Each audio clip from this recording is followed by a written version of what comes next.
오늘도 하루의 첫 시간 우리 하나님 앞에 성별해 드리는 여러분 모두에게 우리 하나님께서 주시는 은혜와 또 사랑과 능력이 오늘도 함께 하시기를 주님의 이름으로 간절히 축원합니다. 오늘은 출애굽기 3장 11절부터 22절까지의 말씀을 중심으로 호렙산 떨기나무 아래에서 라는 제목으로 함께 말씀의 은혜를 나누기를 원합니다. 우리가 성경을 읽어가다 보면 이제 여러 산들이 갖는 의미가 있습니다. 신의 산 그러면 하나님께서 이제 하나님의 백성의 삶의 방식에 대해서 말씀해 주신 십계명을 전해준 땅, 이게 산이 신의 산이죠.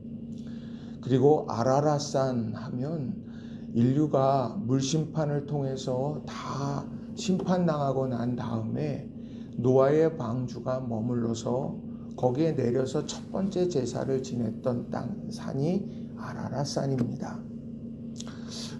여러 산, 겟세마네 동산 하면 예수님께서 십자가에 달려 죽으시기 전에 하나님 앞에 간절히 기도했던 산, 이게 또 겟세마네 동산입니다.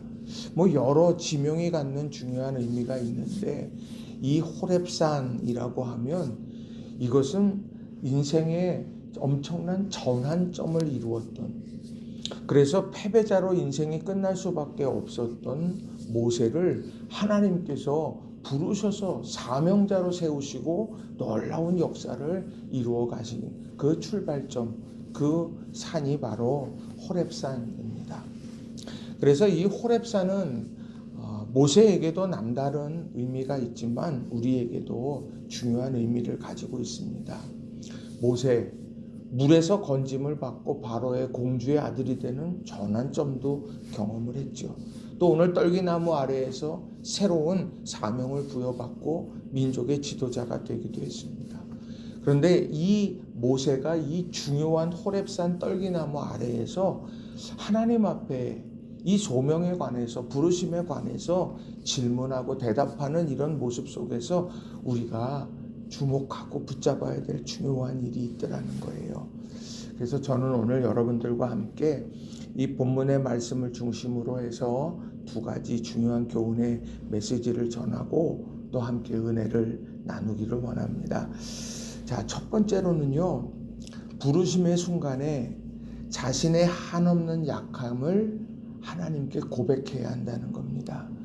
부르심의 순간에 자신의 한없는 약함을 하나님께 고백해야 한다라는 겁니다.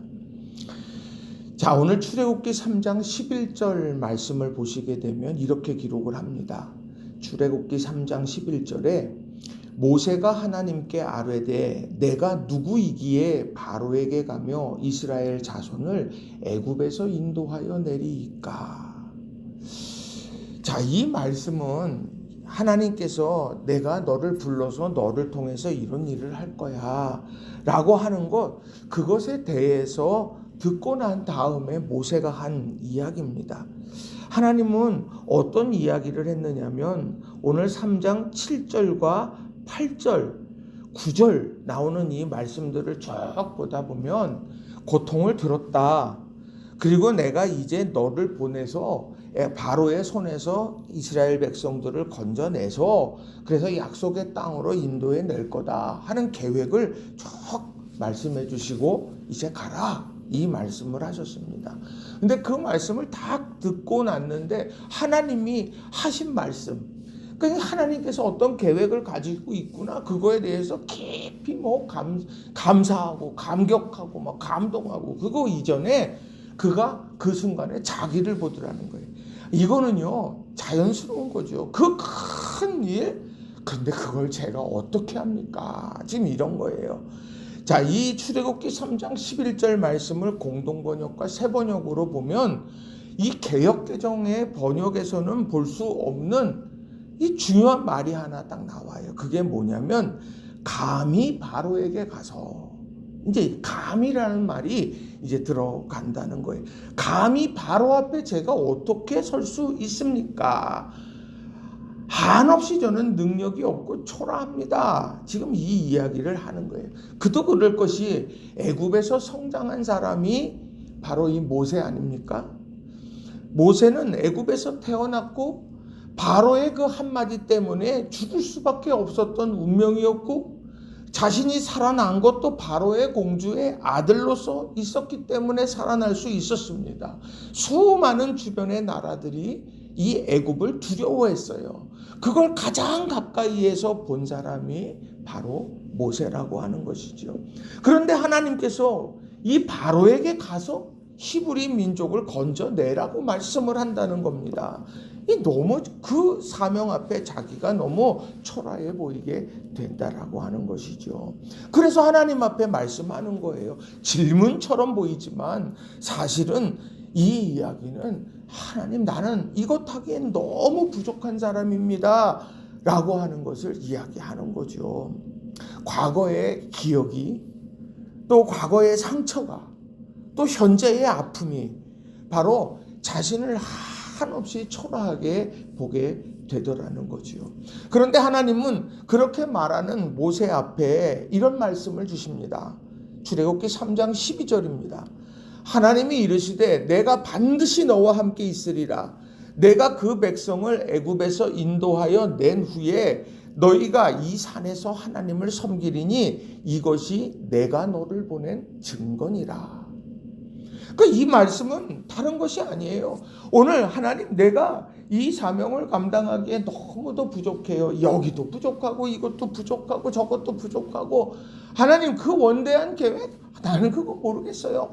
막 얘기하고 있는 그에게, 아니야, 그 연약하고 깊이 패인 골짜기처럼 너의 아픈 상처가 있고 너의 능력의 부족함이 있고 지혜의 부족함이 있느냐? 내가 너와 함께 해서 그걸 하게 할 거야.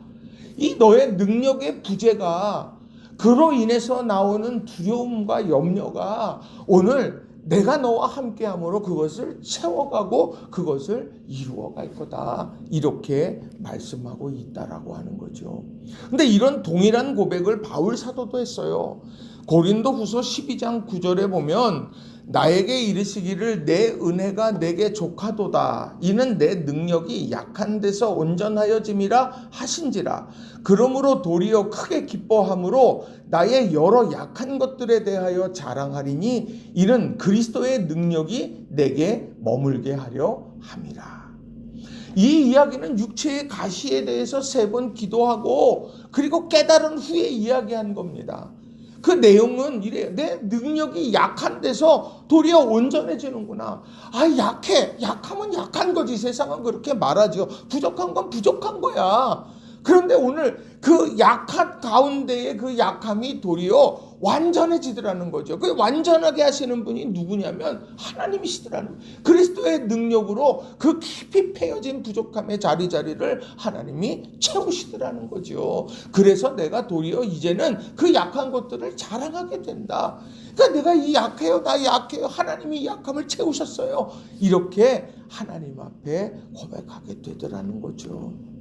오늘 이 아침에 우리가 스스로에게 질문해 보았으면 좋겠습니다. 우리는 누구에게나 실패의 역사가 있어요. 또 그 실패의 역사와 아픔의 역사, 상처가 주는 힘겨움이 다 있습니다. 그런데 그러한 상황 속에서 내가 믿음의 길을 걸어가고, 내가 그 믿음의 길을 걸어가면서 내가 하나님을 바라보는데, 그때 어떤 하나님을 보느냐? 하나님, 내 이런 연약함, 이 부족함 하나님께서 채워주시기를 소망합니다. 하나님이 부르셨다면 하나님께서 이끌어 가실 줄로 믿습니다. 함께 하시는 하나님만 바라봅니다.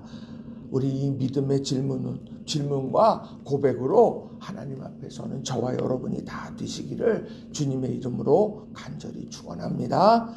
2번째로는요, 부르심의 순간에 하나님에 대한 깊은 관심을 가져야 한다는 거예요. 부르심의 순간에 하나님에 대한 깊은 관심을 가져야 된다라는 겁니다. 자, 이제 자신에 대해서 처음에 하나님께서 말씀하시고 계획을 말씀해 주실 때 자신의 한없이 부족함에 대해서, 두려움에 대해서 그걸 하나님 앞에 이야기했다면, 이제 두 번째 질문을 이제 하나님 앞에 딱 합니다. 그게 출애굽기 3장 13절이에요. 모세가 하나님께 아뢰되 내가 이스라엘 자손에게 가서 이르기를 너희의 조상의 하나님이 나를 너희에게 보내셨다 하면 그들이 내게 묻기를 그의 이름이 무엇이냐 하리니 내가 무엇이라고 그들에게 말하리이까. 자, 오늘 여기에서 이 모세는 뭘 얘기하느냐? 자, 하나님 누구라고 제가 얘기를 해야 되겠습니까? 하나님 어떤 분이시라고 제가 이야기해야 하겠습니까? 이렇게 하나님 앞에 직접 묻고 있다는 거죠. 하나님은 두 가지로 말씀을 하셨어요. 하나는요, 14절에 나오는 말씀인데 스스로 있는 자다 이렇게 말씀합니다. 14절 보면 하나님이 모세에게 이르시되 나는 스스로 있는 자이니라 또 이르시되 너는 이스라엘 자손에게 이같이 이르기를 스스로 있는 자가 나를 너희에게 보내셨다 하라. 자, 삼라만상 모든 것들에는 다 원인이 있습니다. 삼라만상 모든 것에 다 원인이 있어요. 기후의 위기, 이 지구의 온도가 올라가요. 기후 온도가 올라가니까 해수면이 상승해요. 해수면이 상승하면서 많은 기후의 위기들이 와요. 사람들 그렇게 이야기들을 많이 한다는 거죠. 사람들에게 배꼽이 있잖아요. 그것은 내가 탯줄을 자르고 그리고 내가 태어난 거예요. 그러니까 누군가 어머니의 그 도우심을 통해서 공급함 받고 내가 태에서 자라다가 그리고 이제 그 나와서 내가 이제 사람이 되는 거예요. 내가 그렇게 인생을 살아가게 되는 거죠. 그러니까 모든 것에 다 원인이 있고 거기에 따른 결과들이 있습니다. 그런데 스스로 있는 자다라고 하는 건 뭐냐? 누구에게도 영향을 받지 않고 알파가 되시고 오메가가 되시는 분이다. 이걸 이야기를 하고 있다는 거예요. 누구 때문에 가는 것, 누구 때문에 하는 것이 아니에요. 하나님은 바로 그것에 전혀 영향받지 않는 스스로 존재하시는 분이다. 이렇게 말씀을 합니다. 이게 바로 피조물과 조물주의 결정적 차이가 되더라는 거죠. 하나님은 그런 분이다. 하나님이 말씀하시면 없는 것을 있는 것으로 부르시는 분이다. 이거를 분명하게 말씀을 하신다는 거예요. 또 두 번째로 이야기한 거는 뭐냐면 15절에 나오는 것인데 너희 조상의 하나님 여호와다 이렇게 말합니다. 15절을 보시면 하나님이 또 모세에게 이르시되 너는 이스라엘 자손에게 이같이 이르기를 너희 조상의 하나님 여호와 곧 아브라함의 하나님 이삭의 하나님 야곱의 하나님께서 나를 너희에게 보내셨다 하라. 이는 나의 영원한 이름이요 대대로 기록할 나의 칭혼이라. 자, 오늘 이 이야기를 듣는 애굽에서 종살이를 하는 사람들이 이야기합니다. 당신 누구가 보내서 왔어요? 그럴 때에 나는 아브라함의 하나님, 이삭의 하나님, 야곱의 하나님, 즉 너희의 조상의 하나님 여호와께서 보냈다. 이렇게 말씀했을 때에 듣는 사람들이 어떤 생각을 하겠습니까? 애굽에서 종살이를 한 지 400년이 지나갔어요. 그들에게 아브라함은 그저 들었던 사람일 뿐이죠. 이삭도 야곱도 마찬가지입니다. 그들에게 있어서 먼 이전에 있었던 조상의 이름 중에 하나일 뿐이에요. 야, 그렇게 엄청나게 하나님을 믿고 엄청난 은혜와 축복을 누렸구나. 그렇게 듣고만 있었던 사람들입니다. 그런데 그들이 고백했던 하나님이라고 말을 한다는 거예요. 그를 복의 근원으로 세우시고 그를 화평의 근원으로 세우시고 그를 부르시고서 너를 이스라엘이라고 이름을 지어주셨던 그 하나님, 나는 그저 들었던 분일 뿐인데 나는 그저 그분은 어른들의 구전을 통해서 듣고 그것에 대해서 그 나름대로 상상하고 있었을 뿐인데 그분은 여전히 살아계셔서 그래서 오늘 우리의 이 기도를 들으시고 모세를 보내셔서 약속의 땅으로 이끌어 가시는구나, 그걸 알게 되었다는 거예요. 오늘 하나님은 이처럼 아브라함의 시대가 있으면 지나가요. 이삭의 시대가 있으면 지나가요. 야곱의 시대 지나갑니다. 요셉의 그런 일들도 다 바로가 잊어버리면서 이 박해가 시작됐고 애굽 사람들도 더 이상 요셉을 알지 못한 채 히브리 사람들에 대해서 끊임없는 고통을 안겨주고 있어요. 잊혀져요. 그러나 하나님은 기억하시더라는 거죠. 그 기억하시고는 오늘 모세를 보내셨더라는 거예요. 스스로 있는 그분. 너희의 조상의 하나님 여호와. 바로 그것이 사명을 감당하는 모세도 기억해야 되는 하나님이신 거고, 오늘 그 하나님의 역사를 받게 되는 은총받는 믿음의 백성들도 또한 기억해야 될 하나님의 모습이더라는 거죠. 어디 뭐 그뿐입니까? 성경 속에 유명한 믿음의 사람들의 고백들이 있어요. 사무엘상 17장 45절에도 보면 다윗이 블레셋 사람들, 이 골리앗 앞에 나갈 때 이런 얘기하죠. 다윗이 블레셋 사람에게 이르되 너는 칼과 창과 단창으로 내게 나아오거니와 나는 만군의 여호와의 이름 곧 내가 모욕하는 이스라엘 군대의 하나님의 이름으로 내게 나아간다. 골리앗의 키가 얼마인지 그게 중요한 게 아니에요. 중요한 건 하나님을 봐요. 그 하나님은 그 하나님은 만군의 하나님이다. 만군의 여호와 하나님이다. 사자와 곰의 발톱에서 나를 지키신 분이다. 하나님에 대한 체험을 가지고 믿음 안에 나아가더라는 거죠. 바울 사도도 고린도전서 2장 2절에서 이렇게 말합니다. 내가 너희 중에서 예수 그리스도와 그의 십자가에 못 박히신 것 외에는 아무것도 알지 아니하기로 작정하였느니라.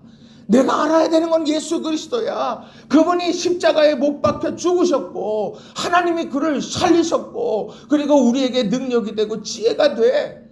그걸 붙들고 믿음 안에서 나아가는 거예요. 그 십자가 안에 스스로 있는 자, 너희 조상의 하나님 여호와, 바로 이 모든 것이 그 십자가 복음 안에 들어있는 것 아니겠어요? 오늘 우리가 하나님에 대해서 더 알아야 합니다. 배워서 알아야 돼요. 체험해서 알아야 됩니다. 기도하면서 알아야 되는 거예요. 우리가 그 하나님에 대해서 더 깊이 알아갈 때 우리 삶에 놀라운 은혜와 축복을 우리는 경험하게 될 줄로 믿습니다. 말씀을 정리합니다. 호렙산 불타는 가시떨기 나무 아래에서 이 이야기들이 오고 갔어요. 호렙산 왜 갔습니까?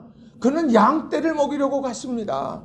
그것은 일상의 삶을 이야기하는 거예요. 그 일상의 삶에서 가시떨기 나무가 있는데 거기서 불이 타는데 사그라들지 않습니다. 하나님의 임재를 경험하는 거예요. 그 자리에서 자신은 알았어요. 내가 이렇게 그 사명, 난 감당할 수 없는 연약한 사람이야. 다시 한번 생각하게 됐어요. 근데 그 절망을 절망으로 하나님께서는 버려두지 않으시고 내가 너와 함께 할 거야. 그리고 내가 너와 함께 하면서 이걸 이루어 갈 거다. 그러면서 칠흑 같은 어둠 속에서 하나님께서 빛처럼 희망으로 다가오는 그런 모습을 보여주고 있습니다. 은혜예요. 그리고 하나님에 대해서 질문이 오갔죠. 누구십니까? 하나님, 내가 뭐라고 얘기해야 되겠습니까? 하나님은 누구에게도 영향받지 않고 뜻하시고 정하시면 그것을 마침내 이루고 마시는 그런 스스로 있는 분이시다. 그리고 그분은 세상에 아브라함, 이삭, 야곱 다 잊혀질지 몰라도 하나님께서는 오늘도 살아 역사하소서 함께 하시는 분이다. 우리는 이것을 이 호렙산에서 모세에게 들려주셨던 이 말씀처럼 우리에게 들려주시는 말씀으로 아멘하여 받고 믿음 안에서 살아갈 때 승리하게 될 줄로 믿습니다. 우리 모든 성도님들 한 분 한 분이 오늘이 그런 은혜의 날, 기쁨의 날, 그런 아름다운 날로 만들어 가시기를 주님의 이름으로 간절히 축원합니다. 기도하겠습니다.